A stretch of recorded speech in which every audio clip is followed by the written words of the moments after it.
ज्योती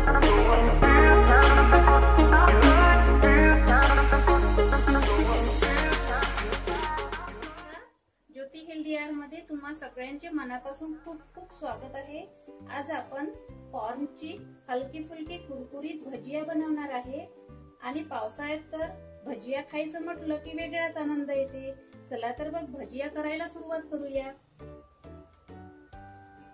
मी एक वाटी स्वीट कॉर्नचे दाणे घेऊन 2 पाण्याने क्लीन करून घेतले।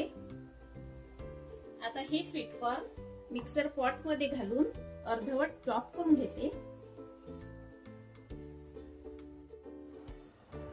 हे बघा, मी कॉर्न मिक्सर पॉट मध्ये अर्धवट चॉप केले। मी अर्धवट चॉप यासाठी केले की भजिया तळते वेळेस कॉर्न फुटणार नाही आणि अंगावर येणार नाही।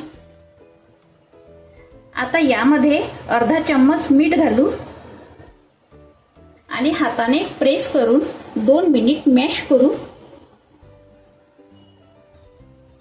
आता यामध्ये एक कांदा बारीक कट केलेला घालू, 4 हिरवी मिरची कट करून घालू, थोडा धनिया पत्ता, 1 चम्मच लसूण अदरक पेस्ट, 1 चम्मच हळद। यामध्ये हिरवी मिरची घातली त्यामुळे फक्त अर्धा चम्मच लाल मिरची पावडर आणि अर्धी वाटी बेसन आणि हे मिक्स करून घ्यायचे। बेसन जास्त घालायचे नाही, बेसन जर जास्त घातले तर याची टेस्ट चांगली येणार नाही। बेसन फक्त आवश्यकतेनुसारच बेसन घालायचे।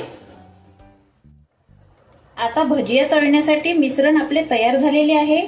तुम्हाला मी महत्त्वाची टिप्स सांगते, या मिश्रणामध्ये पाणी अजिबात घालायचे नाही कारण कॉर्न ऑलरेडी ओलसर राहते।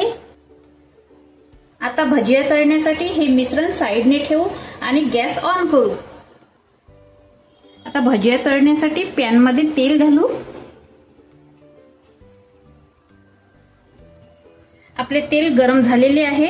आता यामध्ये आपण छोटे छोटे भजिया घालू। या भजियाला काही शेप वगैरे लागत नाही, तुम्ही कसाही शेप घाला। भजिया तेलात घातल्यानंतर गॅसची फ्लेम मध्यम ठेवायची। आता भजिया पलटून घेऊ।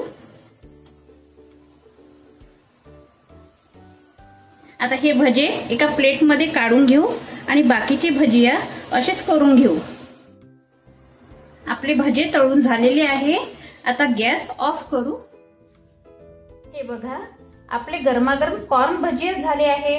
बाहेर खूप पाणी चालू आहे आणि या पावसाळ्यात तळलेली मिरची आणि भजिया खाण्याची मजा वेगळीच। तुम्ही पण तुमच्या घरी या पावसाळ्यात गरमागरम भजिया माझ्या व्हिडिओ प्रमाणे करून बघा आणि त्याचा मस्त आनंद घ्या। आणि माझ्या व्हिडिओला लाईक करा, शेअर करा आणि कमेंट्स मध्ये सांगा कशी वाटली माझी भजिया। आणि माझ्या चॅनलला सबस्क्राईब करायला विसरू नका। तोपर्यंत धन्यवाद।